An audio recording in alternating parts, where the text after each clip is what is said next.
அனைவருக்கும் வணக்கம். இன்றைக்கி நாம் இந்திய அரசியலமைப்பில் பார்க்க போகிற டாபிக் என்ன அப்படின்னு பார்த்தீங்கன்னா, ஃபண்டமெண்டல் டியூட்டிஸ், தமிழில் வந்து அடிப்படை கடமைகள் அப்படின்னு சொல்லுவோம். இந்த டாபிக் பார்த்தீங்கன்னா ரொம்ப சின்ன டாபிக் தான். இதில் வந்து பெரிய அளவில் இன்ஃபர்மேஷன்லாம் எதுவும் இருக்காது.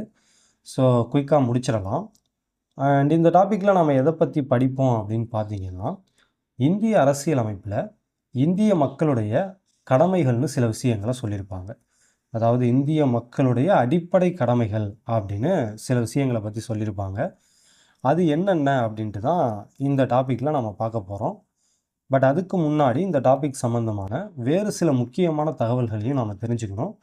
அதை ஃபஸ்ட்டு பார்த்துட்டு அதுக்கப்புறம் வந்து இந்த இந்திய மக்களுடைய இந்த அடிப்படை கடமைகள்னு என்னென்ன சொல்லியிருக்காங்க அப்படிங்கிறத பற்றி நம்ம அடுத்து பார்க்கலாம். இப்போ ஃபஸ்ட்டு வந்து நம்ம எல்லாருக்கும் நல்லாவே தெரியும், இந்திய அரசியலமைப்புங்கிறது ஒரு புத்தகம், ரைட்டுங்களா? ஸோ ஃபஸ்ட் கிளாஸ்லேருந்து இதை நம்ம சொல்லிக்கிட்டு இருக்கோம்.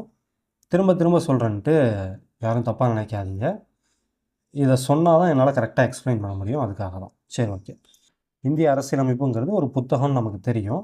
இந்த புத்தகம் ரிலீஸ் ஆனது வந்து 26 ஜனவரி 1950ன்னு நமக்கு தெரியும், ரைட்டுங்களா? நம்ம ஏற்கனவே பார்த்தோம், இந்த 26 ஜனவரி 1950 இந்த புத்தகம் ரிலீஸ் ஆனப்போ அதில் பார்த்தீங்கன்னா 22 பகுதிகள் இருந்தது. அதாவது இந்த புத்தகத்தை அப்போதைக்கு என்ன பண்ணியிருந்தாங்கன்னா, 26 ஜனவரி 1950 என்ன பண்ணியிருந்தாங்கன்னா 22 பகுதிகளாக பிரிச்சிருந்தாங்க, ரைட்டுங்களா? பகுதி 1, பகுதி 2, பகுதி 3, பகுதி 4, பகுதி 5, பகுதி 6ன்னு 22 பகுதிகளாக பிரிச்சிருந்தாங்க.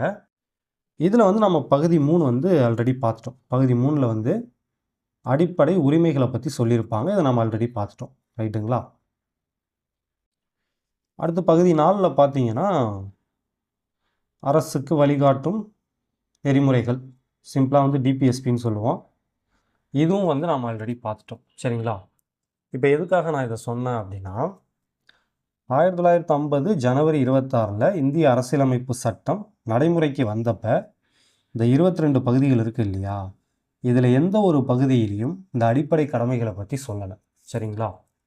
இப்போ பகுதி 3ல் அடிப்படை உரிமைகள் இருக்குது, பகுதி 4ல் டிபிஎஸ்பி இருக்குது, பகுதி 5ல் பார்த்தீங்கன்னா மத்திய அரசு வரும். இதெல்லாம் நம்ம அடுத்தடுத்து பார்க்க போகிறோம். மத்திய அரசு பற்றி சொல்லியிருப்பாங்க. பகுதி 6ல் வந்து மாநில அரசு பற்றி சொல்லியிருப்பாங்க. இந்த மாதிரி 22 பகுதியிலையும் ஒவ்வொரு விஷயத்தை பற்றி சொல்லியிருப்பாங்க. ஆனால் அதில் எந்த ஒரு பகுதியிலையும் இந்திய மக்களுடைய அடிப்படை கடமைகளை பற்றி எதுவுமே சொல்லியிருக்க மாட்டாங்க. அப்போ இதுலேருந்து நம்ம என்ன புரிஞ்சுக்கணும் அப்படின்னு பார்த்தீங்கன்னா, 1950 ஜனவரி 26 இந்திய அரசியலமைப்பு சட்டம் நடைமுறைக்கு வந்தப்போ அதில் வந்து அடிப்படை கடமைகள்ங்கிற இந்த பகுதியே கிடையாது. ஸோ இது வந்து கொஷினாக கேட்குறதுக்கு வாய்ப்பு இருக்குது, சரிங்களா? 1950 ஜனவரி 26 இந்திய அரசியலமைப்பு இந்த புத்தகம்னு வச்சுங்களேன், இந்த புத்தகம் ரிலீஸ் ஆனப்போ அதில் வந்து அடிப்படை கடமைகள்ங்கிற பகுதியே கிடையாது. ஸோ 1950லிருந்து 1975 வரைக்குமே இந்த பகுதி வந்து இந்திய அரசியலமைப்பு புத்தகத்தில் கிடையாது, அடிப்படை கடமைகள்ங்கிற பகுதி கிடையாது. அதுக்கப்புறம் என்ன பண்ணுறாங்கன்னா, நம்ம இந்த இந்திய அரசியலமைப்பு புத்தகத்தில் இந்த அடிப்படை கடமைகள்ங்கிற விஷயத்தையும் நாம் சேர்த்துக்கலாம் அப்படின்ட்டு முடிவு பண்ணுறாங்க, சரிங்களா? ஸோ அதை பற்றி ரெக்கமெண்டேஷன் கொடுக்கறதுக்காக 1976 என்ன பண்ணுறாங்கன்னா, சர்தார் ஸ்வரன் சிங் கமிட்டி அப்படின்னு ஒன்று போடுறாங்க. சர்தார் ஸ்வரன் சிங் கமிட்டி அப்படின்னு ஒரு கமிட்டி ஒன்று ஃபார்ம் பண்ணுறாங்க, சரிங்களா? இந்த கமிட்டியுடைய ரெக்கமெண்டேஷன் படி என்ன பண்ணுறாங்கன்னா, 1976 42வது அரசியலமைப்பு திருத்த சட்டம் மூலமாக இந்த அடிப்படை கடமைகள்ங்கிற பகுதியை இந்த இந்திய அரசியலமைப்பு புத்தகத்தில் சேர்க்குறாங்க. எந்த இடத்துல சேர்க்குறாங்கன்னு பார்த்தீங்கன்னா, இந்த 4க்கும் 5க்கும் இடையில சேர்க்குறாங்க. 4A அப்படின்னு சேர்க்குறாங்க, சரிங்களா? பகுதி 4Aவில் அடிப்படை கடமைகள்னு ஒன்று சேர்த்துடுறாங்க. ஸோ இதுவும் வந்து கொஷினாக கேட்க வாய்ப்பு இருக்குது. ஸோ திரும்பவும் பார்த்துக்குங்க, 26 ஜனவரி 1950 இந்திய அரசியலமைப்பு புத்தகம் ரிலீஸ் ஆனப்போ, அதாவது அது நடைமுறைக்கு வந்தப்போ அதில் வந்து அடிப்படை கடமைகள்ங்கிற பகுதியே கிடையாது. 1975 வரைக்குமே அந்த பகுதி இல்லை. 1976 ஒரு கமிட்டி ஒன்று போடுறாங்க, சர்தார் ஸ்வரன் சிங் கமிட்டி அப்படின்னு ஒரு கமிட்டி ஒன்று போடுறாங்க.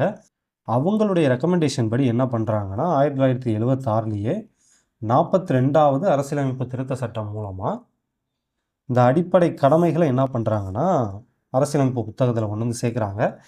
எந்த இடத்துல சேர்க்குறாங்கன்னா பகுதி 4க்கும் 5க்கும் இடையில 4A அப்படின்னு சொல்லி சேர்க்குறாங்க. சரிங்களா? இப்போ அதே மாதிரியே இந்த 4A சேரும்போதே இதில் என்ன ஆகுதுன்னா விதி 51Aன்னு ஒரு புதிய விதியும் உள்ளே சேருது. சரிங்களா? இப்போ நம்ம ஏற்கனவே பார்த்துருப்போம். ஸோ அடுத்த பேப்பர் எடுத்துக்கலாம்னு நினைக்கிறேன்.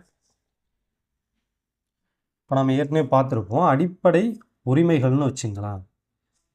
அடிப்படை உரிமைகளை பற்றி விதி 12 to 35 வரைக்கும் சொல்லியிருப்பாங்க. கரெக்டுங்களா? அதேமாதிரி டிபிஎஸ்பி அரசுக்கு வழிகாட்டும் அந்த கொள்கைகள் பற்றி விதி 36 to 51 வரைக்கும் சொல்லியிருப்பாங்க. இது நம்ம ஆல்ரெடி பார்த்துருப்போம். அடுத்து பார்த்தீங்கன்னா மத்திய அரசு வந்துடும். சரிங்களா? மத்திய அரசு பற்றி விதி 52லேருந்து சொல்லியிருப்பாங்க. இதுக்குள்ளே இப்போ நம்ம போக வேணாம், ஜஸ்ட் தெரிஞ்சுக்குவாங்க. விதி 52லேருந்து மத்திய அரசு பற்றி வந்துடும்.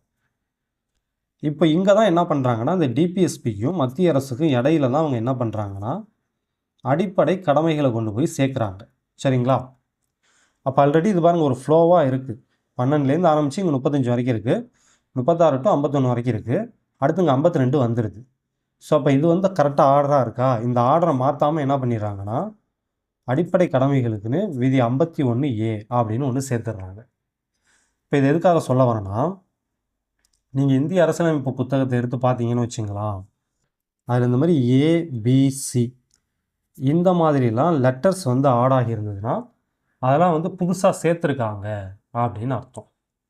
இப்போ உதாரணத்துக்கு இப்போ நம்ம பகுதி 4Aன்னு பார்க்குறோமா, அடிப்படை கடமைகளுக்கான பகுதி வந்து 4Aன்னு பார்க்குறோன்னா இந்த மாதிரி ஏ இருந்ததுன்னா ஏபிசிடின்ட்டு அந்த இங்கிலீஷ் லெட்டர் இருந்தாலே அதை வந்து புதுசாக சேர்த்தாங்கன்னு தான் அர்த்தம். சரிங்களா?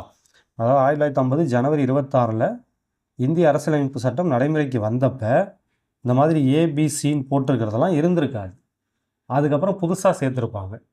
அதே மாதிரி விதிகள்லேயும் ஒரு விதி கூட ஒரு இங்கிலீஷ் லெட்டரும் சேர்ந்து வந்தால் அந்த விதியும் புதுசாக ஆட் பண்ணியிருக்காங்கன்னு அர்த்தம். இந்திய அரசியலமைப்பு சட்டம் நடைமுறைக்கு வந்தப்போ இந்த விதி இருக்காது. இந்த மாதிரி ஏபிசிடின்னு பக்கத்தில் சேர்ந்து வந்தாலே அதெல்லாம் புதுசாக ஆட் பண்ணியிருக்காங்க அப்படின்னு அர்த்தம். சரிங்களா? சரி, ஓகே. அப்போ 42வது அரசியலமைப்பு திருத்த சட்டம் படி அடிப்படை கடமைகள் அப்படின்னு ஒரு பகுதியை 4Aவில் ஆட் பண்ணிடுறாங்க. விதி 51Aன்னு புதுசாக ஒரு விதி வந்து உள்ளே வந்துடுது. சரிங்களா? இப்போ ஆரம்பத்தில் பார்த்தீங்கன்னா இந்த அடிப்படை கடமைகள் அந்த பகுதி 4க்கு கீழே என்ன பண்ணியிருந்தாங்கன்னா ஒரு 10 விஷயங்களை வந்து மக்களுடைய அடிப்படை கடமைகள் அப்படின்னு சொல்லியிருந்தாங்க. ஃபஸ்ட்டு வந்து நம்ம அந்த 10 விஷயங்கள் என்னென்ன அப்படின்னு பார்த்துடலாம். ஸோ நம்ம சொன்ன மாதிரி ஃபஸ்ட்டு வந்து ஒரு 10 கடமைகளை வந்து இந்திய குடிமக்களுடைய அடிப்படை கடமைகள் அப்படின்னு சொல்லியிருந்தாங்க. அதை வந்து அவங்க எப்படி கொடுத்துருந்தாங்கன்னா இந்த விதி 51A இருக்கு இல்லையா, இதை வந்து 10 உட்பிரிவுகளாக பிரிச்சிருந்தாங்க. இந்த ஒரு விதியவே என்ன பண்ணியிருந்தாங்கன்னா 10 பிரிவுகளாக பிரிச்சிருந்தாங்க. அதில் முதல் பிரிவு விதி 51Aவில் ஸ்மால் ஏ. இதில் என்ன சொல்லியிருந்தாங்க, அதை என்ன சொல்லியிருக்காங்க அப்படின்னு பார்த்தீங்கன்னா நாம் வந்து இந்திய அரசியலமைப்பை மதிக்கணும், இந்திய அரசியலமைப்பு சட்டத்தை மதிக்கணும் அப்படின்னு சொல்லியிருப்பாங்க. அதே மாதிரியே இந்த தேசிய கொடி, தேசிய கீதம், அப்புறம் தேசிய சின்னங்கள்லாம் இருக்கு இல்லையா, ஸோ அதெல்லாம் வந்து மதிக்கணும் அப்படிங்கிற மாதிரி சொல்லியிருப்பாங்க. அதுக்கப்புறம் இந்திய அரசியலமைப்பால் உருவாக்கப்பட்ட நிறுவனங்களையும் மதிக்கணும் அப்படிங்கிற மாதிரி சொல்லியிருப்பாங்க. இப்போ இந்திய அரசியலமைப்பால் உருவாக்கப்பட்ட நிறுவனங்கள் அப்படின்னா இப்போ உதாரணத்துக்கு நம்ம வந்து எலெக்ஷன் கமிஷனை சொல்லலாம். தேர்தல் ஆணையம் இருக்குது இல்லையா, ஸோ தேர்தல் ஆணையம் வந்து இந்திய அரசியலமைப்பு சட்டத்தால் உருவாக்கப்பட்ட ஒரு அமைப்பு தான். அதே மாதிரியே யூபிஎஸ்சி சொல்லலாம், union public service commission, IAS IPS இந்த எக்ஸாம்லாம் நடத்துவாங்க இல்லைங்களா. ஸோ இந்த அமைப்பும் பார்த்திங்கன்னா இந்திய அரசியலமைப்பு சட்டத்தால் உருவாக்கப்பட்ட அமைப்பு தான். இதெல்லாம் பற்றி நம்ம பின்னாடி தெளிவாக பார்க்கலாம். தேர்தல் ஆணையம்லாம் வந்து நம்ம தனியாகவே ஒரு டாப்பிக்காக பார்க்க போகிறோம், அப்போ வந்து நல்லா விரிவாக பார்த்துப்போம். இப்போதைக்கு ஜஸ்ட்டு தெரிஞ்சுக்கோங்க, இந்த விதி 51Aவோடைய முதல் உட்பிரிவில் என்ன சொல்லியிருப்பாங்கன்னா இந்திய குடிமக்கள் ஒவ்வொருவரும் இந்திய அரசியலமைப்பு சட்டத்தை மதிக்கணும், அதில் சொல்லியிருக்கிற விஷயங்களை மதித்து நடக்கணும், அதில் சொல்லியிருக்கிற கொள்கைகளை ஏற்றுக்கிட்டு நடக்கணும். அதே மாதிரியே இந்திய அரசியலமைப்பால் உருவாக்கப்பட்ட நிறுவனங்கள், உதாரணத்துக்கு தேர்தல் ஆணையம், அதுக்கப்புறம் யூபிஎஸ்சி, இந்த மாதிரியான அமைப்புகளையும் மதித்து நடக்கணும். அப்புறம் தேசிய கொடி, தேசிய கீதம், இதுக்கெல்லாம் வந்து மரியாதை கொடுக்கணும் அப்படிங்கிற மாதிரி இந்த முதல் உட்பிரிவில் சொல்லியிருப்பாங்க. இப்போ அடுத்து பார்த்தீங்கன்னா 2வது உட்பிரிவு, அதாவது 2வது கடமை 51A பி. ஸோ இதில் என்ன சொல்லியிருப்பாங்கன்னா, நம்ம இந்த விடுதலை போராட்டம் நடந்த காலகட்டம் இருக்கு இல்லையா, அப்போ வந்து சுதந்திர போராட்ட வீரர்கள் என்னெல்லாம் ஃபாலோ பண்ணாங்க, என்னென்ன கொள்கைகளெல்லாம் அவங்க ஃபாலோ பண்ணாங்க அப்படிங்கிறத வந்து நம்ம ஏற்று நடக்கணும். அந்த கொள்கைகளை நாமளும் ஃபாலோ பண்ணணும். ஸோ அதை வந்து செலிப்ரேட் பண்ணணும். அந்த மாதிரியான கொள்கைகளை வந்து நாம் கொண்டாடணும் அப்படிங்கிற மாதிரி சொல்லியிருப்பாங்க. இப்போ உதாரணத்துக்கு விடுதலை போராட்ட காலகட்டத்தில் காந்தியடிகள் என்ன பண்ணாங்கன்னா, அஹிம்சைங்கிற ஒரு கொள்கையை ஃபாலோ பண்ணாங்க. கரெக்டுங்களா? இது வந்து ஒரு நல்ல கொள்கை தான். அப்போ இந்த மாதிரியான நல்ல கொள்கைகளை, விடுதலை போராட்ட காலகட்டத்தில் பின்பற்றப்பட்ட நல்ல கொள்கைகளை நாமளும் ஃபாலோ பண்ணணும். அது வந்து நம்மளுடைய கடமை அப்படிங்கிற மாதிரி இந்த விதி 51A உட்பிரிவு 2ல் சொல்லியிருப்பாங்க. சரிங்களா? அடுத்து பார்த்தீங்கன்னா இதே விதியில் 3வது உட்பிரிவு, ஸோ 51A சி. இதில் என்ன சொல்லியிருப்பாங்கன்னா, நம்ம நாட்டுடைய இறையாண்மை, அப்புறம் ஒற்றுமை, அப்புறம் ஒருமைப்பாடு, ஸோ இதெல்லாம் வந்து நாம் போற்றி பாதுகாக்கணும் அப்படிங்கிற மாதிரி சொல்லியிருப்பாங்க. இது எல்லாத்துக்குமே அர்த்தம் வந்து நம்ம ஆல்ரெடி முகவுரை பார்க்கும்போதே பார்த்துருக்கோம். ஸோ அதனால் இதுக்குள்ளே டீப்பாக போக வேணாம். ஸோ நம்ம நாட்டுடைய இறையாண்மை, ஒற்றுமை, ஒருமைப்பாடு, இதெல்லாம் போற்றி பாதுகாக்கணும். அது வந்து ஒவ்வொரு இந்திய குடிமகனுடைய கடமை அப்படிங்கிற மாதிரி சொல்லியிருப்பாங்க. அடுத்து பார்த்தீங்கன்னா அடுத்த உட்பிரிவு விதி 51A டி. ஸோ இதில் என்ன சொல்லியிருப்பாங்கன்னா, ஒவ்வொரு இந்திய குடிமகனும் தேவைப்படும் போது, சரிங்களா, தேவைப்படும் போது நம்ம நாட்டுக்கு சேவை புரிய தயாராக இருக்க வேண்டும் அப்படிங்கிற மாதிரி சொல்லியிருப்பாங்க. விதி 51A டியில் என்ன சொல்லியிருப்பாங்கன்னா, ஒவ்வொரு இந்திய குடிமகனும் தேவைப்படும் போது இந்திய நாட்டுக்கு சேவை செய்ய தயாராக இருக்க வேண்டும் அப்படிங்கிற மாதிரி சொல்லியிருப்பாங்க. ஸோ அடுத்து பார்த்தீங்கன்னா அடுத்த உட்பிரிவு விதி 51A இ. இந்த விதியில் என்ன சொல்லியிருப்பாங்க அப்படின்னு பார்த்தீங்கன்னா, இந்திய குடிமக்கள் ஒவ்வொருவரும் வந்து சகோதரத்துவத்தோடு இருக்கணும், சகோதரத்துவத்தோடு இருக்கணும் அப்படின்னு சொல்லியிருப்பாங்க. அதாவது ஜாதி, மதம், இனம், மொழி, அப்புறம் வந்து ரீஜனலிசம் சொல்லல, பிராந்திய வேறுபாடு, ஸோ இதெல்லாம் இல்லாமல் எல்லாருமே வந்து சகோதரர்கள் மாதிரி இருக்கணும். ஒவ்வொருத்தவங்களுக்குள்ள அந்த சகோதரத்துவம் வந்து இருக்கணும், பாகுபாடு இருக்கக்கூடாது. ஸோ இதை வந்து ஃபாலோ பண்ண வேண்டியது ஒவ்வொரு இந்திய குடிமகனுடைய கடமை அப்படிங்கிற மாதிரி இந்த விதி 51A உட்பிரிவு ஈல சொல்லியிருப்பாங்க. ஸோ சகோதரத்துவம்னா ஒன்றும் இல்லை. இப்போ நீங்கள் வந்து இந்த ஒரு வீட்டில் இருக்கீங்க, சரிங்களா, உங்கள் பக்கத்து வீட்லேயோ இல்லை எதிர்த்த வீட்லேயோ வந்து ஒரு முஸ்லீம் இருக்காங்க. நீங்கள் வந்து ஹிந்துன்னு வச்சுப்போம், இவங்க வந்து முஸ்லீம்னு வச்சுப்போம், சரிங்களா. இப்போ நீங்கள் 2 பேருமே பார்த்தீங்கன்னா வேறு வேறு மதங்களை சார்ந்தவங்க. பட் இந்த மதங்கிற விஷயத்தால் உங்களுக்குள்ளே வந்து எந்த பிரிவினையும் வரக்கூடாது. இந்த மதம்ங்கிற இந்த விஷயத்தை தாண்டி நீங்கள் 2 பேரும் அண்ணன் தம்பி மாதிரி பழகணும் அப்படிங்கிறது தான் இந்த சகோதரத்துவம் அப்படிங்கிறது. ஸோ இதை வந்து ஒவ்வொரு இந்திய குடிமகனும் ஃபாலோ பண்ணணும் அப்படிங்கிற மாதிரி இந்த விதி 51A உட்பிரிவு ஈல சொல்லியிருப்பாங்க. அதே மாதிரியே இதே விதியிலேயே பெண்களை வந்து தரக்குறைவாக நடத்தக்கூடாது, அதெல்லாம் யாரும் கேட்குறதில்ல, பட் இதில் சொல்லியிருக்காங்க, பெண்களை தரக்குறைவாக நடத்தக்கூடாது அப்படின்னு சொல்லியிருப்பாங்க. அதே மாதிரி பெண்களை வந்து கண்ணியமாக நடத்தணும், கண்ணியத்தோடு நடத்தணும் அப்படிங்கிற மாதிரி சொல்லியிருப்பாங்க. இதெல்லாம் ஏன் யாரும் கேட்குறதில்ல, இதெல்லாம் ஏன் நடைமுறையில் இல்லை அப்படிங்கிறத நான் பின்னாடி சொல்கிறேன், சரிங்களா. இதெல்லாம் வந்து ஒரு அடிப்படை கடமையாக வச்சுருக்காங்க. பட் இதில் வந்து பெரும்பாலான விஷயங்கள் வந்து யாரும் ஃபாலோ பண்ணுறதில்ல. அதுக்கான காரணத்தை நான் பின்னாடி சொல்கிறேன். ஸோ அடுத்த உட்பிரிவை பார்க்கலாம். அடுத்து பார்த்தீங்கன்னா விதி 51A உட்பிரிவு எஃப், சரிங்களா. இது வந்து எஃப். இதில் வந்து என்ன சொல்லியிருப்பாங்க அப்படின்னு பார்த்தீங்கன்னா, நம்ம நாட்டுடைய, அதாவது இந்திய நாட்டுடைய கலாச்சாரம், பண்பாடு, இதெல்லாம் வந்து நம்ம போற்றி பாதுகாக்கணும் அப்படின்னு சொல்லியிருப்பாங்க. சரிங்களா? இந்திய நாட்டுடைய கலாச்சாரம் பண்பாடை போற்றி பாதுகாக்கணும் அப்படிங்கிற மாதிரி சொல்லியிருப்பாங்க. அடுத்து பார்த்தீங்கன்னா விதி 51A FG அடுத்தது இந்த விதியில் எதை பற்றி சொல்லியிருப்பாங்க அப்படின்னு பார்த்தீங்கன்னா காடுகள், ஏரிகள், ஆறுகள், அப்புறம் வனவிலங்குகள். ஸோ இதெல்லாம் வந்து பாதுகாக்கிறதும் ஒவ்வொரு இந்திய குடிமகனுடைய கடமை அப்படிங்கிற மாதிரி சொல்லியிருப்பாங்க. காடுகள், ஏரிகள், ஆறுகள், வனவிலங்குகள், ஒட்டுமொத்தமாக சுற்றுச்சூழல்னு வச்சுங்களாம். இந்த சுற்றுச்சூழலை பாதுகாக்கிறதும் ஒவ்வொரு இந்திய குடிமகனுடைய கடமை அப்படிங்கிற மாதிரி சொல்லியிருப்பாங்க. ஸோ அடுத்து பார்த்தீங்கன்னா விதி 51A FGHA. ஸோ இந்த விதியில் என்ன சொல்லியிருப்பாங்கன்னா ஒவ்வொரு இந்திய குடிமகனும் அறிவியல் மனப்பான்மைன்னு கூட அதை சொல்ல முடியாது, அறிவியல் கோட்பாடு, ஆராய்ச்சி மனப்பான்மை. சரிங்களா? ஆராய்ச்சி மனப்பான்மை, அதுக்கப்புறம் வந்து சீர்திருத்தம். ஸோ இதெல்லாம் வந்து வளர்த்துக்கணும் அப்படின்னு சொல்லியிருப்பாங்க. விதி 51A HIல அறிவியல் கோட்பாடு, ஆராய்ச்சி மனப்பான்மை, சீர்திருத்தம் இதெல்லாம் ஒவ்வொரு இந்திய குடிமகனும் வளர்த்துக்கணும், அது அவங்களுடைய கடமை அப்படின்னு சொல்லியிருப்பாங்க. இதுக்கு என்ன அர்த்தம் அப்படின்னு பார்த்தீங்கன்னா, இப்போ நம்ம சமுதாயத்தில் ஒரு மூட நம்பிக்கை இருக்குதுன்னு வச்சுக்கலாம். இப்போ உதாரணத்துக்கு இப்போ ஆடு மாடை பலி கொடுக்குறாங்க இல்லைங்களா, கடவுளுக்கு வந்து ஆடு மாடை பலி கொடுக்குறாங்க இல்லைங்களா. ஸோ அது வந்து அறிவியல் பூர்வமாக யோசித்து பார்த்தோன்னா அது வந்து ஒரு சரியான செயல் கிடையாது. சரிங்களா? ஸோ அப்போ அந்த அந்த அந்த இடத்துல நாம் என்ன பண்ணோம், இந்திய குடிமக்களாகி நாம் என்ன பண்ணோம்னா, அந்த மாதிரியான விஷயங்களை நம்ம பார்க்கும்போது அதை அறிவியல் பூர்வமாக யோசித்து அது வந்து சரியா தப்பா அப்படின்னு ஒரு ஆராய்ச்சி பண்ணி அது மூலமாக தேவையான சீர்திருத்தத்தை கொண்டு வரும். இது வந்து ஒவ்வொரு இந்திய குடிமகனுடைய கடமை அப்படிங்கிற மாதிரி இந்த விதி 51A HIல சொல்லியிருப்பாங்க. சரிங்களா?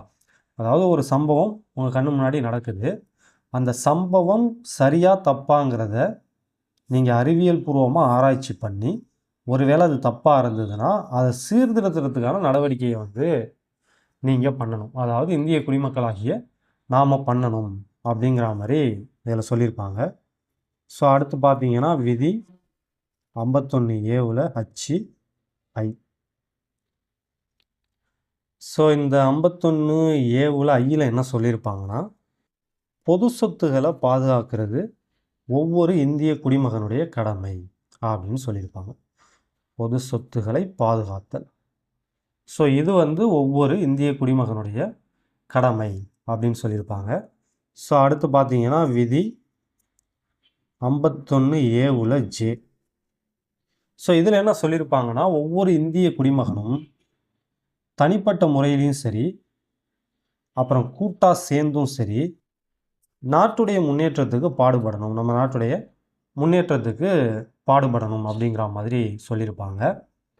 ஸோ இதுக்குள்ளே பெருசாக போக தேவையில்லை. சரிங்களா? இதெல்லாம் கேட்குறதுக்கு அந்தளவுக்கு வாய்ப்பு இல்லை. அண்ட் முக்கியமான விஷயம் என்னென்னா, இப்போ 1976 இந்த 42வது அரசியலமைப்பு திருத்த சட்டம் மூலமாக இந்த அடிப்படை கடமைகளை இந்திய அரசியலமைப்பில் பகுதி 4A சேர்த்தப்போ இது வரைக்கும் தான் அதில் விதிகள் இருந்தது. அதாவது 10 விஷயங்கள் இது வரைக்கும் நாம் பார்த்துருக்கோம். சரிங்களா? ஃபஸ்ட்டு என்ன பார்த்தோம், இந்திய அரசியலமைப்பை மதிக்கணும். அதேமாதிரி இந்திய அரசியலமைப்பால் உருவாக்கப்பட்ட இந்த தேர்தல் ஆணையம், UPSC இந்த மாதிரியான அமைப்புகளையும் மதிக்கணும். தேசிய கொடிக்கு மரியாதை கொடுக்கணும், தேசிய கீதத்துக்கு மரியாதை கொடுக்கணும்.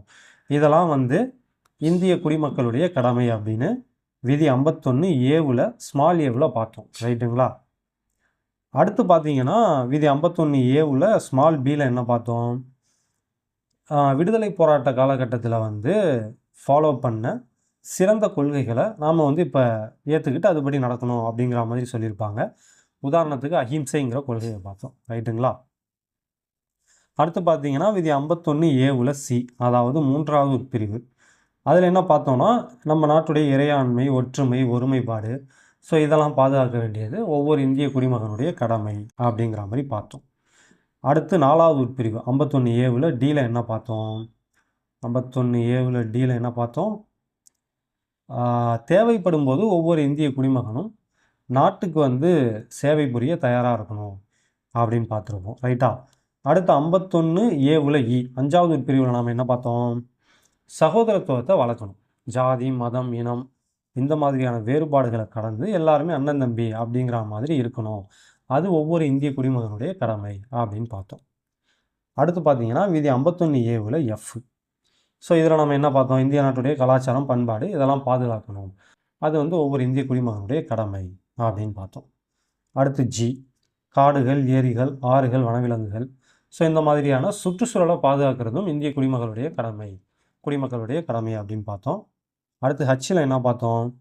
அறிவியல் கோட்பாடு, ஆராய்ச்சி மனப்பான்மை, சீர்திருத்தம் இதை பற்றிலாம் பார்த்தோம். அடுத்து ஐயில் வந்து பொது சொத்துக்களை பாதுகாக்கணும் அப்படின்னு பார்த்தோம். இப்போ அடுத்து பார்த்தீங்கன்னா ஜேவில் வந்து தனிப்பட்ட முறையிலையும் கூட்டாகவும் நாட்டுடைய முன்னேற்றத்துக்கு எல்லாரும் பாடுபடணும் அப்படிங்கிற மாதிரி பார்த்தோம். சரிங்களா? இப்போ இந்த விஷயங்கள் இது வரைக்கும் பார்த்தீங்கன்னா நம்ம ஒரு 10 விஷயங்களை பார்த்துருக்கோம். இந்த 10 விஷயங்கள் தான் 1976 இந்த அடிப்படை கடமைகளை வந்து இந்திய அரசியலமைப்பில் சேர்த்தப்ப இருந்தது. சரிங்களா? அதுக்கப்புறம் என்ன பண்ணாங்கன்னா அடுத்ததாக புதுசாக ஒரு கடமையை சேர்த்தாங்க. அது எப்போ அப்படின்னு பார்த்தீங்கன்னா 2002 86வது அரசியலமைப்பு திருத்த சட்டம் மூலமாக 11ஆவதாக ஒரு கடமையை சேர்த்தாங்க. அதாவது 51 ஏ உல கே அப்படின்னு ஒன்று புதுசாக ஒன்று சேர்த்தாங்க. இந்த சிஏஏனா ஒன்றும் இல்லை, கான்ஸ்டிடியூஷனல் அமெண்ட்மெண்ட் ஆக்ட். அதுதான் வந்து நான் சிம்பிளாக வந்து சிஏஏ அப்படின்னு போட்டிருக்கேன். சரிங்களா? அதாவது அரசியலமைப்பு திருத்த சட்டம். ஸோ 2002 86வது அரசியலமைப்பு திருத்த சட்டம் மூலமாக 11ஆவதாக ஒரு கடமையை வந்து சேர்த்தாங்க. அந்த கடமை என்ன சொல்லுது அப்படின்னு பார்த்தீங்கன்னா 6லேருந்து 14 வயசு வரைக்கும் இருக்கிற குழந்தைகளுக்கு கல்வி கொடுக்க வேண்டியது பெற்றோருடைய கடமை அப்படின்னு சொல்லியிருக்கோம். சரிங்களா? ஸோ அப்போ பார்த்தீங்கன்னா இப்போதைக்கு மொத்தமாக வந்து ஒரு 11 கடமைகள் வந்து இந்த பகுதி 4 ஏவில் சொல்லியிருக்காங்க.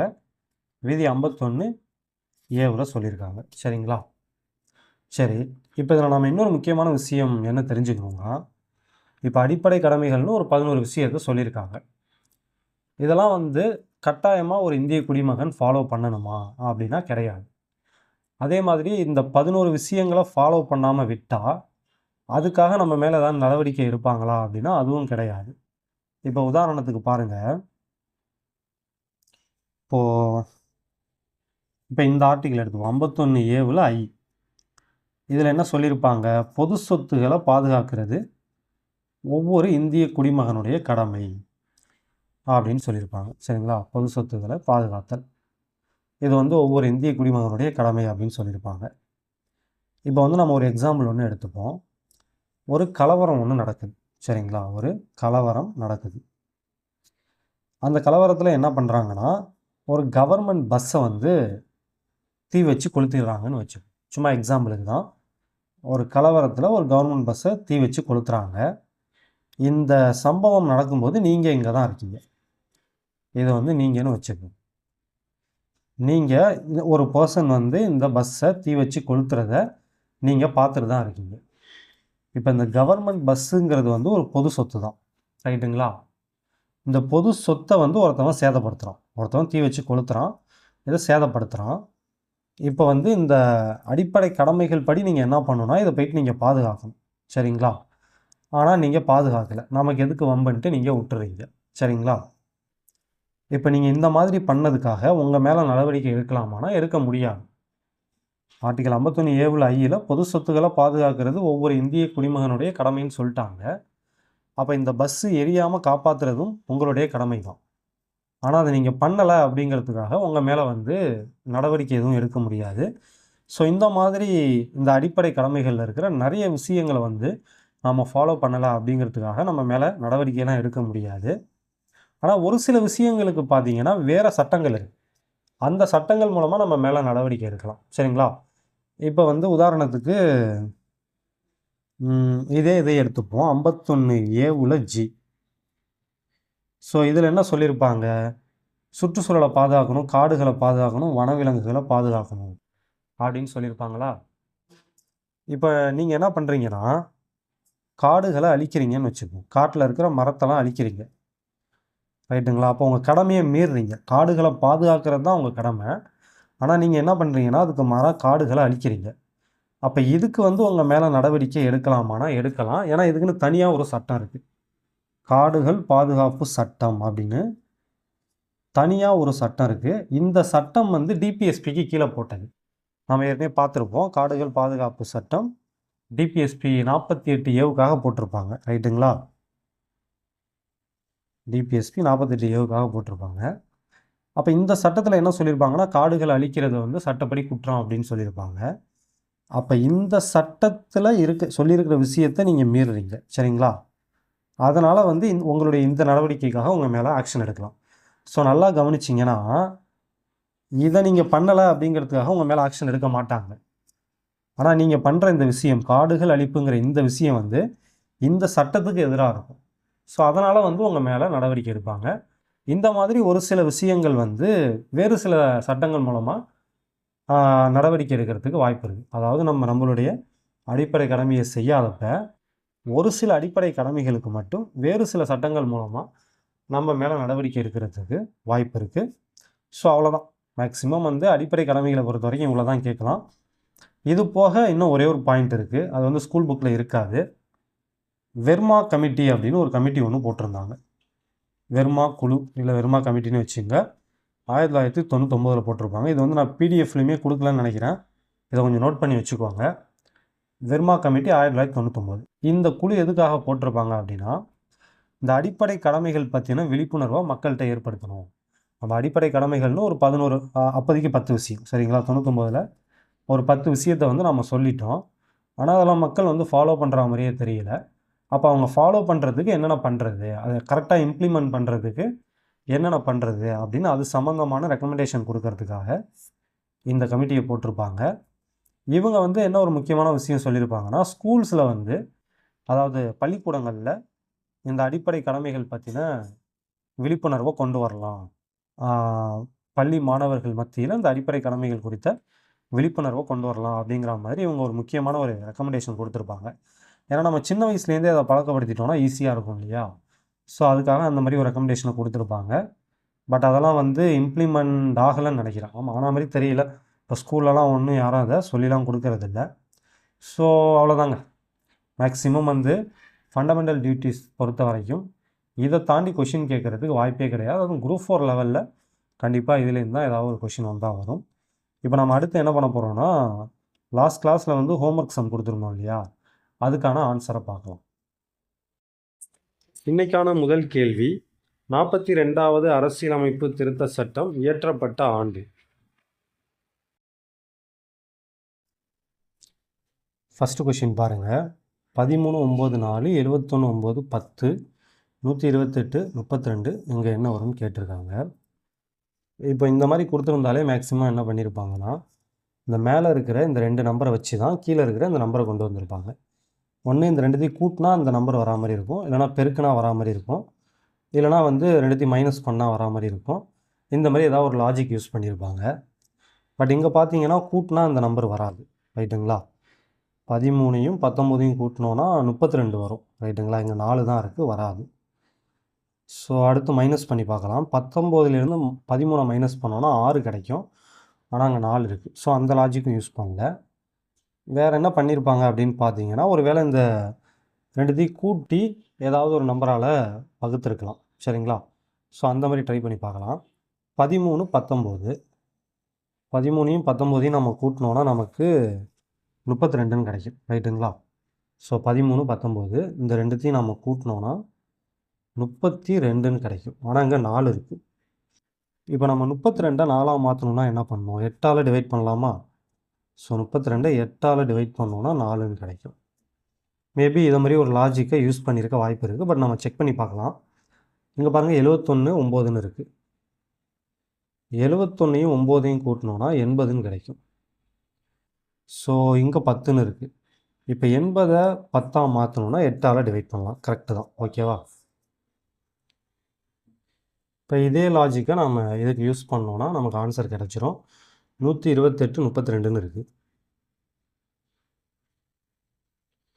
128 32 கூட்டினோன்னா 130 160 வருமா? 160 8ஆல் டிவைட் பண்ணோன்னா 20ன்னு கிடைக்குமா? ஸோ இப்போ இதுக்கான ஆன்சர் பார்த்தீங்கன்னா 20 தான் வரும். ஆப்ஷனில் இருக்கான்னு பார்க்கலாம். ஸோ ஆப்ஷன் சியில் இருக்குது. இப்போ இந்த கொஷினுக்கான ஆன்சர் பார்த்தீங்கன்னா 20. இன்னைக்கான 2வது கேள்வி, சம ஊதிய சட்டம் இயற்றப்பட்ட ஆண்டு.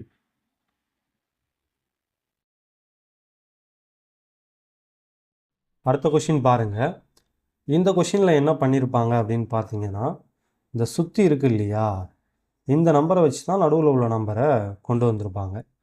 ஒன்று எல்லா நம்பரையும் கூட்டினா நடுவில் உள்ள நம்பர் கிடைக்கிற மாதிரி செட் பண்ணியிருப்பாங்க. இல்லைனா எல்லாத்தையும் பெருக்குனா நடுவில் உள்ள நம்பர் கிடைக்கிற மாதிரி செட் பண்ணியிருப்பாங்க. அப்படி இல்லைனா 2 நம்பராக எடுத்துக்கிட்டு அதை வந்து கூட்டி அதுக்கப்புறம் மைனஸ் பண்ணுறது, இல்லை பெருக்கி மைனஸ் பண்ணுறது, இந்த மாதிரி எதாவது பண்ணியிருப்பாங்க. ஆனால் இதில் பார்த்தீங்கன்னா கூட்டலை யூஸ் பண்ணல, பார்த்தாலே தெரியுது. ஏன்னா இங்கேயும் 56 இருக்குது, இங்கே 41 தான் இருக்குது. ஸோ 41ஓட பெரிய நம்பர் இங்கே இருக்குது. ஸோ கண்டிப்பாக கூட்டலை யூஸ் பண்ணியிருக்க மாட்டாங்க. அதே மாதிரி தான் இங்கே 39 தான் இருக்குது. ஆனால் இங்கே பார்த்தீங்கன்னா 46ன்னு ஒரு நம்பர் இருக்குது. ஸோ கூட்டல் வந்திருக்காது. பெருக்கணுன்னா வேல்யூஸ் எங்கேயோ போயிடும். சரிங்களா? இந்த மாதிரி 41 39லாம் வராது, பெரிய வேல்யூவாக வரும். அப்போ அந்த ரெண்டுத்தையுமே வந்து அவங்க யூஸ் பண்ணலை. அப்போ அடுத்து என்ன பண்ணியிருக்கலாம் அப்படின்னு பார்த்தீங்கன்னா, 2 நம்பராக எடுத்து கூட்டி கழிக்கிறது அந்த மாதிரி ஏதாவது பண்ணியிருப்பாங்க. ஸோ நம்ம அதையே ஃபாலோ பண்ணி பார்ப்போம். ஃபஸ்ட்டு என்ன பண்ணலான்னா, இந்த ஆப்போசிட்டாக இருக்குது இல்லையா, இந்த நம்பர்ஸை வச்சு ஃபஸ்ட்டு ட்ரை பண்ணுவோம். ஃபஸ்ட்டு 56ஐயும் 8ஐயும் எடுத்துப்போம். 56 + 8 பண்ணோன்னா 64 வருமா? அடுத்து 15 22, 15 22ஐயும் கூட்டினோன்னா 15 22னா 37 வருமா? இப்போ இதை மைனஸ் பண்ணோன்னா நமக்கு என்ன கிடைக்கும்? 7 27 தான் கிடைக்கும். ஆனால் அங்கே 41 இருக்குது. அப்போ வந்து அவங்க ஆப்போசிட்டில் உள்ள நம்பரை எடுக்கலை. சரிங்களா? இப்போ நெக்ஸ்ட் நம்ம என்ன பண்ணலான்னா, இந்த சைடு உள்ளது இந்த சைடு உள்ளது எடுத்துக்கலாம். சப்போஸ் அதில் வரலன்னா அடுத்து மேலே உள்ளது கீழே உள்ளதுன்னு எடுப்போம். ஃபஸ்ட்டு வந்து இந்த சைடு உள்ளதை எடுத்துப்போம். இந்த 2 நம்பரையும் என்ன பண்ண போகிறோம்னா ப்ளஸ் பண்ண போகிறோம். அதே மாதிரியே இந்த 2 நம்பரையும் ப்ளஸ் பண்ண போகிறோம். ஃபைனலாக 2த்தையும் மைனஸ் பண்ண போகிறோம். ஸோ அந்த மாதிரி ட்ரை பண்ணி பார்க்கலாம். அப்படி பண்ணோன்னா 56 + 15 வருமா? இந்த 2 நம்பரும் கூட்டினோன்னா என்ன வரும்? 56 66 71 வருமா? ரைட்டு தான் நினைக்கிறேன், 71. ஸோ அடுத்து பார்த்தீங்கன்னா இந்த சைடு உள்ளது 22 + 8 30ன்னு வரும். ஸோ இதை நாம் மைனஸ் பண்ணோன்னா 71 30 போயிடுச்சுன்னா பாக்கி 41, நடுவில் உள்ள நம்பர் கிடச்சிருச்சு. அப்போ இந்த லாஜிக்கை தான் அவங்க யூஸ் பண்ணியிருக்காங்க அப்படிங்கிற மாதிரி நம்ம முடிவு பண்ணிக்கலாம். பட் இருந்தாலும் இதுக்கும் செக் பண்ணிடலாம். இப்போ இதில் நம்ம என்ன பண்ணணும்? இது 2த்தையும் கூட்டணும். 46ஐயும் 9ஐயும் கூட்டணும். 46ஐயும் 9ஐயும் கூட்டினோன்னா நமக்கு 55ன்னு கிடைக்கும். அதே மாதிரியே 10ஐயும் 6ஐயும் கூட்டணும். 10ஐயும் 6ஐயும் கூட்டினோன்னா 16. இப்போ இது 2த்தையும் மைனஸ் பண்ணணும். 55ல் 16 போயிடுச்சுன்னா 15ல் 6 போயிடுச்சுன்னா 9, இது 4000, 4ல் 1 போயிடுச்சுன்னா 3, 39 கரெக்டாக வந்துருச்சு. அப்போ கண்டிப்பாக வந்து இந்த லாஜிக்கை தான் யூஸ் பண்ணியிருக்காங்க அப்படின்னு நம்ம முடிவு பண்ணிக்கலாம். ஸோ அப்போ அதே லாஜிக்கை நம்ம இங்கே யூஸ் பண்ண போகிறோம். ஸோ 34ஐயும் 11ஐயும் கூட்டினோன்னா 45. ரைட்டு. 14ஐயும் 6ஐயும் கூட்டினோன்னா 20. இப்போ இந்த 2ஐயும் மைனஸ் பண்ணணும். மைனஸ் பண்ணோன்னா நமக்கு மிச்சம் 25 கிடைக்கும். இப்போ இந்த கொஷினுக்கான ஆன்சர் பார்த்தீங்கன்னா 25. ஆப்ஷனில் இருக்கான்னு பார்க்கலாம். ஸோ ஆப்ஷன் பியில் இருக்குது. இதுதான் வந்து இதுக்கான ஆன்சராக இருக்கும். அடுத்த கொஷின் பார்க்கலாமா? லாஸ்ட்டு கொஷின் பாருங்கள். 3C 2B 4A 27A கேள்விக்குறி 64B 9C 4A 16B. இப்போ இந்த மாதிரி கொஷினை பொறுத்த வரைக்கும் என்ன பண்ணியிருப்பாங்கன்னா, ஒன்று இப்படி எடுத்திருப்பாங்க, இல்லைனா இப்படி எடுத்திருப்பாங்க. எடுத்துகிட்டு ஏதாவது ஒரு 2 நம்பரை கூட்டினா 3வது நம்பர் கிடைக்கிற மாதிரி பண்ணியிருப்பாங்க. இல்லை 2 நம்பரை பெருக்குனா 3வது நம்பர் கிடைக்கிற மாதிரி பண்ணியிருப்பாங்க. அப்படி இல்லைனா ஒரு நம்பர்லேருந்து இன்னொரு நம்பரை மைனஸ் பண்ணால் ஒரு நடுவில் உள்ள நம்பர் கிடைக்கிற மாதிரி பண்ணியிருப்பாங்க. இந்த மாதிரி நிறைய லாஜிக் யூஸ் பண்ணியிருப்பாங்க. இப்போ நம்ம ஃபஸ்ட்டு வந்து இப்படி எடுத்துக்கலாம். சரிங்களா? அதாவது இந்த ஆர்டரில் எடுத்துக்கலாம். 3C 2B 4A அப்படின்னு இருக்கு இல்லையா, இந்த ஆர்டரில் எடுத்துக்கலாம். இதுக்கு நம்ம என்ன பண்ணணும்னா, ஃபஸ்ட்டு வந்து இந்த ஆல்ஃபபெட்ஸ் இருக்குது இல்லையா, இதுக்கு வந்து என்ன லாஜிக் கண்டுபிடிச்சி என்ன லாஜிக் ஃபாலோ பண்ணியிருக்காங்க அப்படின்னு தனியாக கண்டுபிடிக்கணும். அதுக்கப்புறம் இந்த நம்பர்ஸுக்கு என்ன லாஜிக் ஃபாலோ பண்ணியிருக்காங்க அப்படின்னு தனியாக கண்டுபிடிக்கணும். ஃபஸ்ட்டு வந்து நம்ம நம்பர்ஸுக்கு கண்டுபிடிச்சிருவோம். சரிங்களா? ஸோ ஃபஸ்ட்டு பாருங்கள் 3, 2, 4ன்னு இருக்குது. நம்ம 3ஐயும் 2ஐயும் கூட்டினோன்னா 5 வரும். ஒருவேளை 5லேருந்து ஒன்று மைனஸ் பண்ணியிருக்காங்கன்னு வச்சுக்கிட்டா 4 வரும். பட் அதே லாஜிக் இங்கே யூஸ் பண்ணியிருக்காங்களான்னு பார்க்கணும். 9ஐயும் 4ஐயும் கூட்டினோன்னா 13 வரும். இந்த லாஜிக் படி பார்த்தா 13 - 1 12 வரணும். சரிங்களா? ஸோ அந்த லாஜிக் யூஸ் பண்ணலை. வேறு என்ன பண்ணியிருப்பாங்க? 3ஐயும் 2ஐயும் பெருக்குனா 6ன்னு போயிடும். 2ஐயும் 4ஐயும் பெருக்குனா 8ன்னு வரும். ஸோ அப்போ நம்பர்ஸை பொறுத்த வரைக்கும் அவங்க இந்த ஆர்டரில் எதுவும் பண்ணலை. சரிங்களா? இப்போ நாம் இந்த ஆர்டரில் பார்க்கணும். இங்கே 3 இருக்குது, 27 இருக்குது, 9 இருக்குது. ஸோ அதை பார்த்தோன்னே நமக்கு ஒரு தோணும். ரைட்டுங்களா? இந்த 3ஐயும் 9ஐயும் பெருக்கணுன்னா 27 கிடைக்கும். ரைட்டா? ஸோ அதேமாரி இதில் பார்த்தீங்கன்னா 4 இருக்குது, 64 இருக்குது, 16 இருக்கா? இந்த 4ஐயும் 16ஐயும் பெருக்கணுன்னா நமக்கு 64 கிடைக்கும். அப்போ ஃபஸ்ட்டு இருக்கிற நம்பரையும் கடைசியாக இருக்கிற நம்பரையும் பெருக்குனா நடுவில் உள்ள நம்பர் கிடைக்கிது. அப்போ அதே லாஜிக்கை நம்ம இங்கே யூஸ் பண்ணோன்னா 2ஐயும் 4ஐயும் பெருக்கணுன்னா இங்கே 8ன்னு வரும். அப்போ இங்கே என்ன நம்பர் வரும்னா 8ன்னு வரும். ஸோ நம்ம இதை கண்டுபிடிச்சாலே போதும். ஏன்னா ஆப்ஷனில் பாருங்கள் 8Cன்னு 1 தான் இருக்குது. அதாவது 8 ஒரே ஒரு இடத்துல தான் இருக்குது. அப்போ டெஃபினட்டாக வந்து இங்கே ஆப்ஷன் ஏ தான் வந்து ஆன்சராக இருக்கும். சரிங்களா? பட் இருந்தாலும் நம்ம ஆல்ஃபபெட்ஸுக்கு என்ன அவங்க லாஜிக் யூஸ் பண்ணியிருக்காங்க அப்படின்னு பார்க்கலாம். இங்கே பார்த்தீங்கன்னா CBA இருக்குது. இங்கேயும் பார்த்தீங்கன்னா CABன்னு இருக்குது. அப்போது இங்கே இருக்கிற அதே ஆல்ஃபபெட் தான் இங்கேயும் வருது. பட் இடம் மாறி இருக்குது. ரைட்டுங்களா? CBA அடுத்து CABன்னு இருக்குது. பட் நல்லா பாருங்கள், எழுத்து எதுவும் மாறலை. அதே எழுத்து தான் இருக்குது. பட் இடம் மாறி இருக்குது. அப்படி பார்த்தா இங்கே வந்து A இருக்குது, இங்கே B இருக்குது. அப்போ இங்கே C வரும். அவ்வளோதான். ஏன்னா அவங்க அந்த 3 லெட்டர் தான் என்ன பண்ணியிருக்காங்கன்னா மாற்றி எழுதியிருக்காங்க. ஸோ இங்கே A, இங்கே B இருக்குது. அப்போ டெஃபினட்டாக இங்கே C தான் வரும். அதுதான் ஆப்ஷன்லேயே இருக்குது. ஸோ அவ்வளோதான். இப்போ இந்திய அரசியலமைப்பு பொறுத்த வரைக்கும் இது வரைக்கும் நம்ம பார்த்த டாபிக்லாம் பார்த்திங்கன்னா ஸ்கூல் புக்கில் வந்து 3 யூனிட்டில் இருக்கும். அது என்னென்ன யூனிட் அப்படின்னு நான் சொல்கிறேன். இனிமேல் வந்து நீங்கள் ஸ்கூல் புக்கை போயிட்டு படிக்கலாம். சரிங்களா?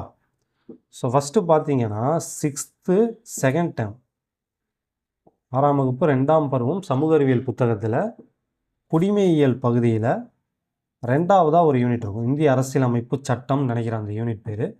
ஸோ செகண்ட் யூனிட், செகண்ட் டேர்மில் செகண்ட் யூனிட். ஸோ இதில் இருக்கும். அதுக்கப்புறம் பார்த்தீங்கன்னா 10th சமூக அறிவியலில் குடிமையியலில் ஃபஸ்ட்டு யூனிட் இந்திய அரசியலமைப்பு அப்படின்ட்டு இருக்கும்னு நினைக்கிறேன். அந்த யூனிட் படிக்கணும். அதுக்கப்புறம் பார்த்தீங்கன்னா 12ஆம் வகுப்பு அரசியல் அறிவியல் புத்தகத்தில் ஃபஸ்ட்டு யூனிட்டாக ஒன்று கொடுத்துருப்பாங்க. இந்திய அரசியலமைப்பு அப்படின்னு தான் இருக்கும்னு நினைக்கிறேன். ஸோ ஃபஸ்ட் யூனிட்டாக இருக்கும். அந்த யூனிட்லேயும் இது வரைக்கும் நம்ம பார்த்த டாபிக்லாம் இருக்கும். சரிங்களா? ஒருவேளை இந்த புத்தகங்கள் உங்கள்கிட்ட இல்லைன்னா இதோட பிடிஎஃப்பை வந்து நான் டெலகிராமில் போட்டு வருவேன்.